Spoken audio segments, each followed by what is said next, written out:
Listen, friends. Hello, hello, hello. Come on in, come on in, come on in. Y'all, how do I start a live with a celebrity? Josh, you gotta like lean in so you I'm can see leaning that on way like and that way. which way? Oh wait, there's a lot. Yeah, here we go. All right, There I you don't know how you do this. You are so talented on so many ways, and like you also do your own tech. Y'all probably don't know this. She does her own tech support. It's amazing watching this genius at work. I just And love she somebody. fundraises. I'm just love somebody, mama. That's all it is. Yeah, And you yeah. have to like hold this, plus talk this, plus stir the pot, plus answer the phone. Yeah. So, friends, I just wanted Josh Mayers to get on the line today with me and to say hello on behalf of Bloomerang. Bloomerang has been a partner for the Rooted Collaborative for the last several years when we were just a twinkle in the eye of making sure that women of color, and particularly Black women in the social sector, are able to thrive. Bloomerang's team said, come on. And you got to trust the guy who has on the shiny blazer. I mean, why not, right? Like this is expertise on staff. So just, I wanted to tell you, thank you for having me in, for allowing me to be able to be here today in their booth, y'all. Yeah. I never get this fancy backdrop. It's just in my office. Yeah, this is a lovely. Well, we are so thrilled to have you, and we love partnering with you. And thank you so much, Kishshana, for all the work that you do for the community and all the fundraisers and all the fundraisers out there. Thank you for all that you do. Yes. I'm gonna let you let me go. take it away. All right. And have a great show. Thank you. Bye, everyone. Listen, y'all. So if you're on Instagram, you're hanging out with me. I'm gonna be looking over here sometimes, and then sometimes I'm gonna be looking here. I just want you to know. And I'm working on the Wi-Fi, so I hope that the Wi-Fi does not fail me. And I'm gonna put the comments up. Okay. So today we are going to be working, talking about authenticity and leadership. And so first I'm gonna start with a story. So y'all know, love you too, y'all. I see y'all in the chat. And so y'all know that I have evolved as a grown woman. Over the years, I've gone from a coiffed bundle and respectable little small glasses and a Frenchie on my nails. And I've blossomed, y'all. I've grown far and out.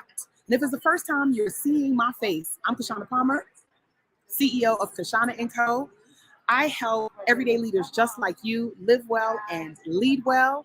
And we do that through leadership and management, training, coaching, and consulting. Okay, y'all, so that you actually learn how to manage people well and yourself and be able to have careers you love, be able to have lives that you love. And y'all, while we're at it, can we be healthy AF? Because that's what it's all about. And so I wanted to pop in. I am at the Association for Fundraising Professionals Conference, ICON 2022. This year, I had the pleasure of serving as co-chair for the CEAC committee. That's the programming committee, y'all. Y'all know when y'all submit your proposals to these different conferences, there's actually typically a committee that reviews all the hundreds that come in. And this year, I've had the privilege of co-chairing that. I'm looking for my co-chairs. She's down here, she'll pop in. And so this year, I am so excited. We have over 120 sessions that we have been doing this last couple of days, and we're going to continue to do. And so I figured I would just pop on live, and my friends at Bloomerang say, why don't you come on down to our booth and talk to the people for us and use our lovely background. They did it for me. Okay, can y'all imagine? It's for me.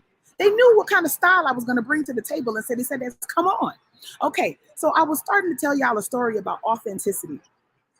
And so it took me some time to figure out who I was going to be and how I was going to show up in the world as a leader. It was really, really critical for me to be able to think about, like, what matters to me? Who do I want to be? How do I want to show up? What impact do I want to have as a leader? So whether you are sitting in the CEO seat, shout out to all of my business owners, entrepreneurs, startup founders, or you are sitting in the VP seat on the executive team, shout out to the folks who support the folks who are running things and the visionaries, or you are a line staff member who are charged with a body of the work stream of work. Each of us have to make decisions about how we show up in the world. It's something that's really, really critical. What do we want to do and how we want to align ourselves both with our work, because let's face it, y'all, we're at work a lot, and how we are at home. Those two things are not separate. Now, I was saying to a group yesterday when I was giving a presentation that when I was coming into the workplace, my mama was like, leave work at work and home at home. So you don't bring your home business into work. And one of the things I've learned over the last 20 odd years of being a working professional, and then shout out to the folks working just like me. My first job was at 14. Okay, y'all. I learned that actually everywhere you go, there you are. You cannot actually escape yourself.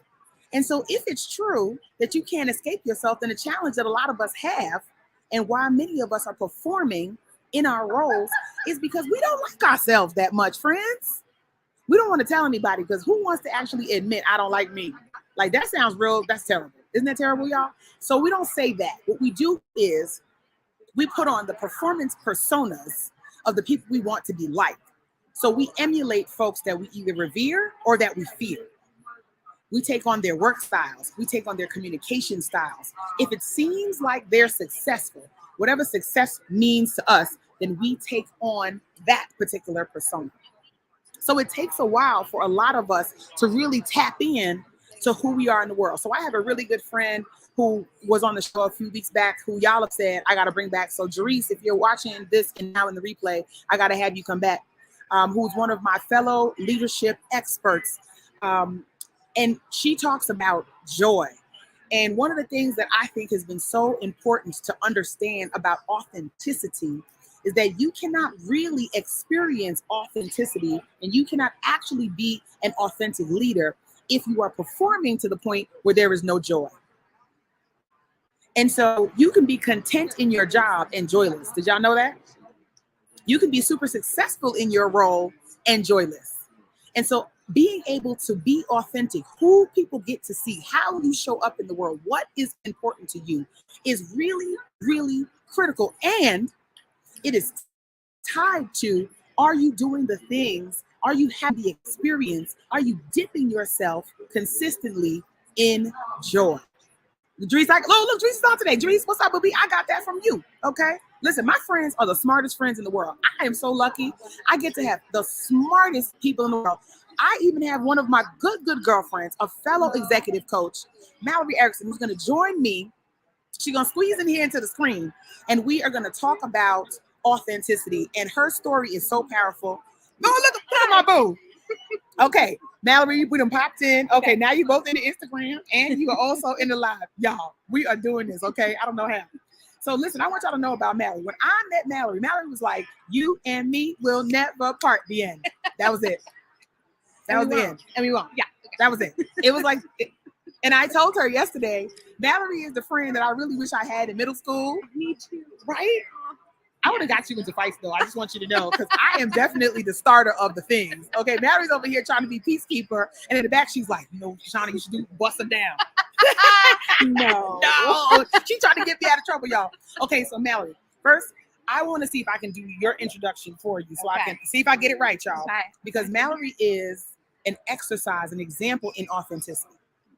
So when I met Mallory put me to the side and you said to me, abbreviated version, that when she was an executive director at her nonprofit, raising good money, she was raising money and still shaking in her boots.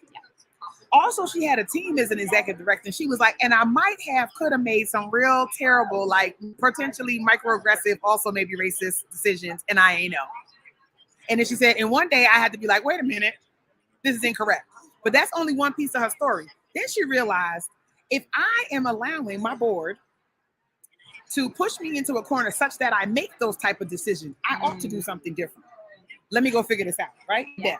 And in your figuring it out, then you found your way to being a leadership and executive coach. And now you help people every single day unleash the power of being able to raise money from a place of authenticity with Power Partners. Yes. Did I get that right? Can you do my intro always? Holy, yes, I did that.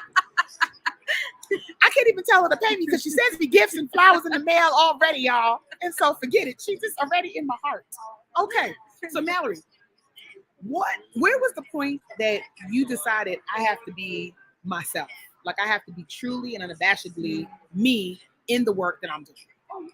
Yeah, I mean, I think at like a point of real burnout. Yeah. And I think like so often we when we're struggling, we are taught to like hustle harder, right? Or we get pulled into like the shiny object syndrome. Yeah. What's next?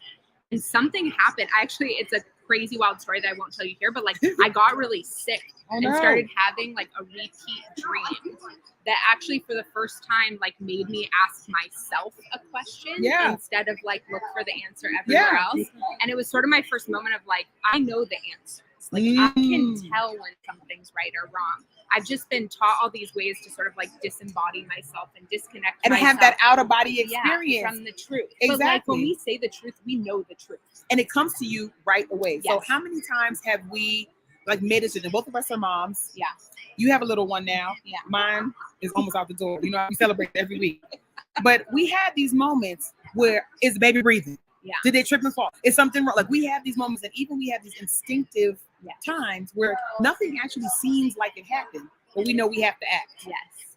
We have that same experience, I think, in our leadership role. Do we not? I totally agree. Why do you think we ignore those? Those are real big, like red flag, blaring, flashing lights, and then we're like, and we go, why do we do that?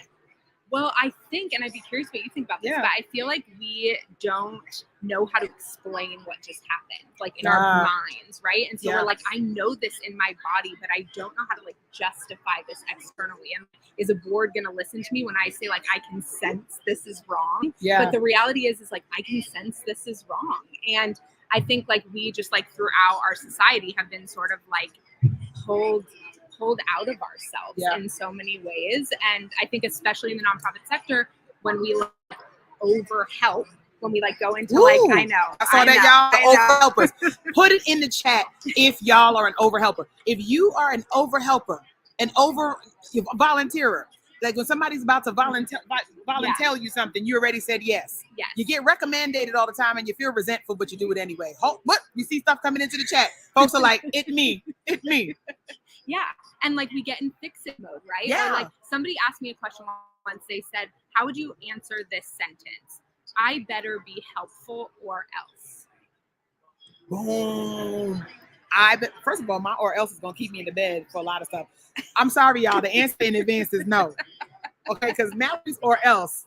And think about the fact that like, why is it, and particularly for women, folk who identify, that illness is the thing that then causes us to slow up. So before we get to the authenticity portion of the program, I feel like if I did a straw man poll right now at the conference, that 9 out of 10 folks that we poll would say they didn't start saying to hell with this and started really showing the best of themselves until after there was some version, unfortunately, of an illness. I totally agree. I think it's because we like can rationalize it until then. Yeah. And then it's like our body is like screaming. It's like we're not listening to these other cues, and our body's gonna get louder and louder and louder until we have to listen. And then what we're listening to at that moment is ourselves. Woo!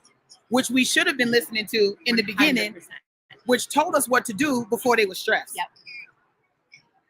This is ridiculous. Now y'all know I'm a know-it-all, so you know there's a lot of stuff. Look, Jasmine said in the chat, my body will shut down. Totally. Jury said we don't stop until we're 6. Damali said, yep. Yep. We have folks here, y'all, who are hanging out with us at lunchtime, eating their lunch, and they're sitting there nodding like, well, it me. And we've got to stop that. And so authenticity to me in the is a process. Yes. It's not a destination. Because who you are in this season of your life, as a new mama, as a business owner, entrepreneur, as a podcaster, I keep going. As an executive coach, you see how many titles you have? As trying to keep up with you. A good friend. Please don't, because I'm trying to slow down. Okay, right. I'm trying to sit down. What you told me to do. Yes. Mallory, I got sick, y'all, in December, and Mallory was like, first of all, sit your ass down, and second of all, take every package that's coming your way, and I hope you're sitting when you open it. It was good. I'm just checking in today to make sure, is your ass sitting? Like, that's what she wanted to know from me every minute. So you actually, if you think about authenticity as a process, and you think about trying to avoid getting ill before you step into that, one of the things that you talk a lot about is how you access community.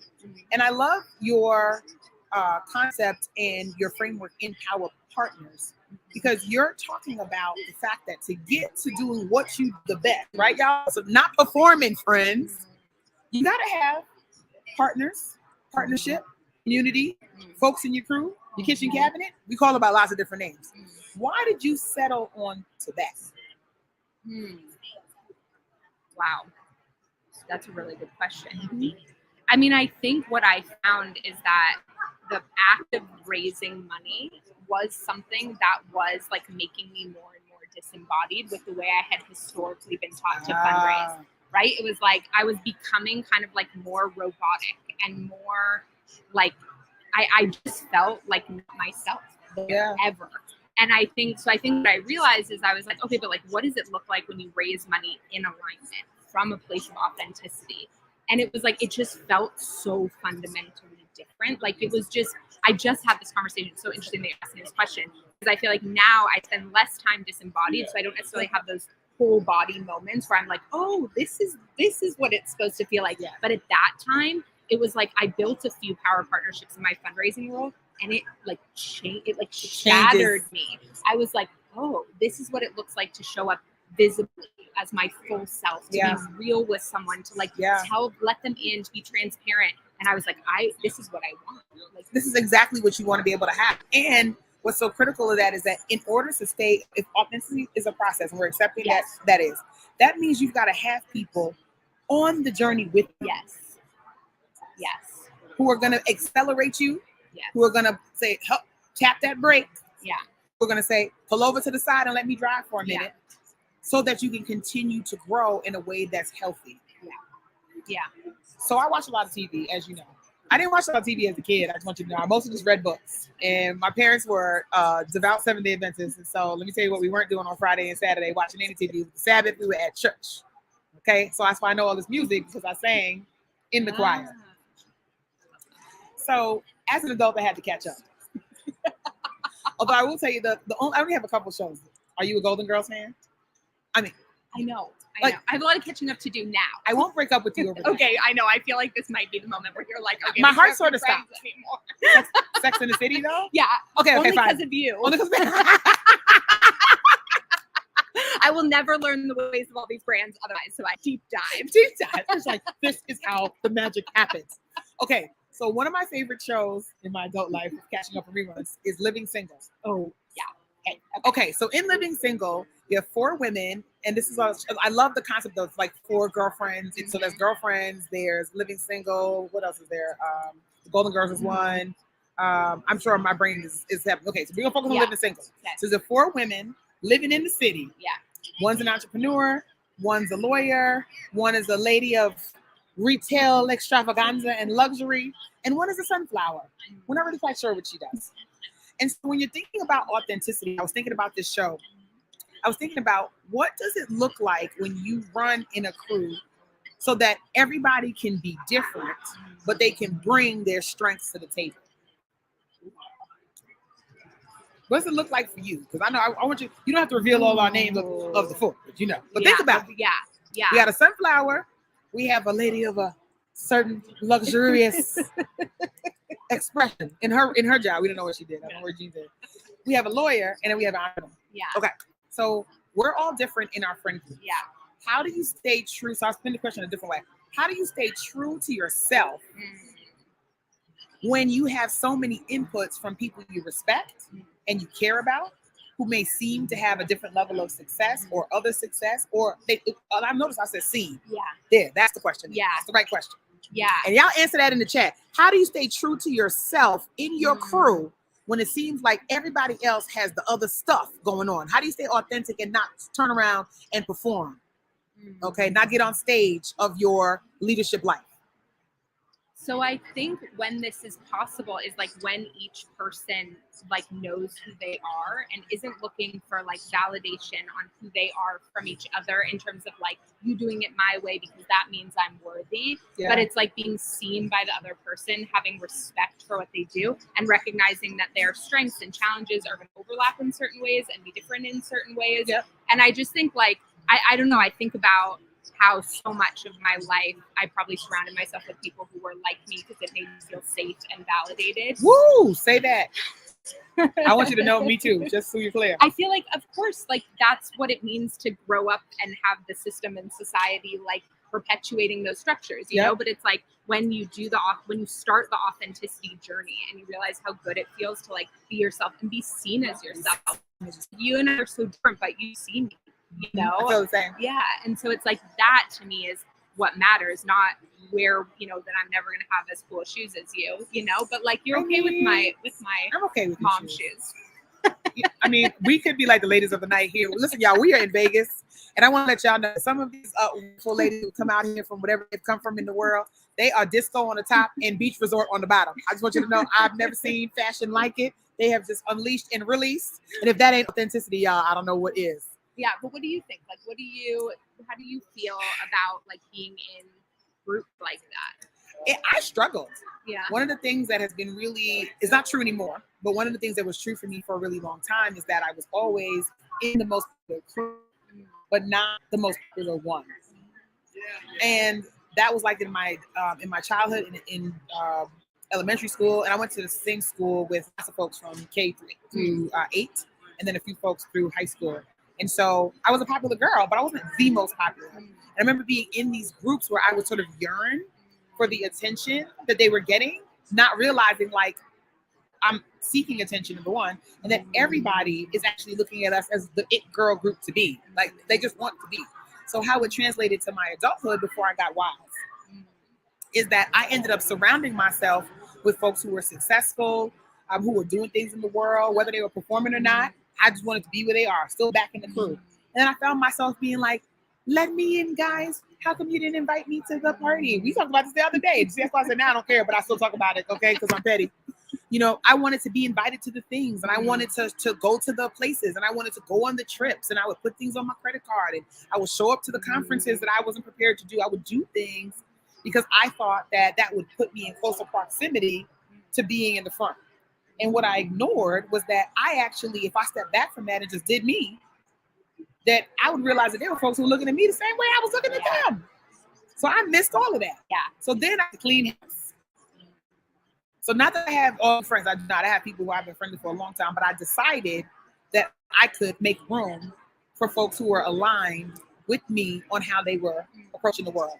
Didn't mean that they were doing things exactly the way, but it means that our values were the same. And if our values were the same and they just kind of stacked up like Legos, then I could just support them and I could just be a cheerleader. I could give correction asked, and they could do the same for me. It really released me. Now, it doesn't mean I don't have PTSD. Yeah. Okay. I had it this week at this conference. Let me tell y'all, I ain't get invited to like 16 different things, and I know everybody in here. So I'm being petty Betty and saying, I see that you didn't invite me to these receptions. Okay. But what I know now is that I am in every room I'm in. That's where I'm supposed to be. Yeah. Yeah. And the piece you said before I came on about joy. Yeah. That to me is like so true, because I think when we like grasp at being like someone else, it is not fun. It is not fun. And I spent a lot of years not really having fun. And now I'm just sort of like, I just want, like at the end of my life, like I just want somebody to say like, she was really happy and she had a lot of joy in her life. And like, I want to do good work and I want to make an impact. But I totally agree with you. I think when we lose the joy, we disconnect from ourselves, you know? And we start doing all manner of things that immediately put us back on the hamster wheel of busy. Yep. So y'all, I feel like as Mary and I are like kind of digging in, we can do this we're not gonna keep it here forever, y'all, okay? But as we're digging in, you know, what's coming up for me is that being able to be authentic means being able to be self-aware. And being able to look at yourself. Somebody said to me yesterday, like, Johnny, you awfully self-aware. I was like, am I? Yes. And I was like, I guess. I mean, I thought you're supposed to be. We're a lady of a certain age. Like with age and wisdom? No? Okay. But you have to make decisions. Mm-hmm. And people make decisions every day. We see it in our profession. Yeah. To do the types of things that you still get rewarded for, even if it means, to your earlier point, that you have a disconnected experience from yourself. And I hate to break the folks, and I know you agree with me on this. If you get to a positional leadership seat and you are completely disconnected from who you really are in the world, you are now setting up everybody who works alongside you and who reports to you for failure. Because part of your job as a leader is to action vision. You have to inspire folks to act. You have to set pace. And if you are out of alignment with yourself, how do you actually set the right pace? Yeah, I couldn't agree more. And I think that's why the funding piece is important too, right? Yes. Because then when that's disconnected, it's also setting everyone up for failure. Absolutely. Yeah. There's so much there. So y'all, Mallory and I are going to try to get a little lunch, okay? Because it's 12:30 Pacific time here. I have to keep looking at the stuff. And so I'm going to eat my little, you brought me some lunch. I did. She looked at it. She knew I was held. I was kept. I was in sessions. And so knowing who you are and how you show up in the world means I don't have to ask her to do something like that with or for me. She is her whole self all the time. And so she's like, how can I help? That's you. And so I'm saying to her, like, be discerning of who you offering help to. That's you too. That's me too. It's me too. All the time. She's like, how about say no? How about say less? How about that? We need that from each other. We do. Yeah. We absolutely. So I'm in forever. So I want to know y'all, because some of y'all are going to watch this in the comments. Ooh, they be called, yes, they all become zombies. Iron sharpens iron. Yes, I love that, love that, love that. Iron sharpens iron. And you've got to have iron in your life. Thank you so much, Vic, for that. Oh, you got to have people in your life who sharpen you, right? Because if you don't, nobody wants a dull butter knife, okay? Cutting steak. It's terrible, okay? We don't want it. Ooh, Danielle said, listen, honey, no is a full sentence. People are coming in. They're talking to us today, okay? So I want to know, y'all, how do you define authenticity for yourself?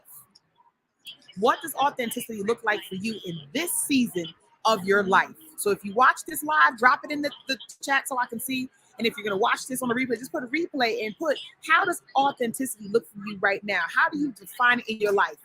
I'm like Khadijah on Living Single. Khadijah's entrepreneur, y'all. She was running the newspaper. Child, the credit card was high, the debt was high, the funds were low, and yet she was focused on getting to her goal and to her vision. She stayed true to herself in the way she ran a magazine.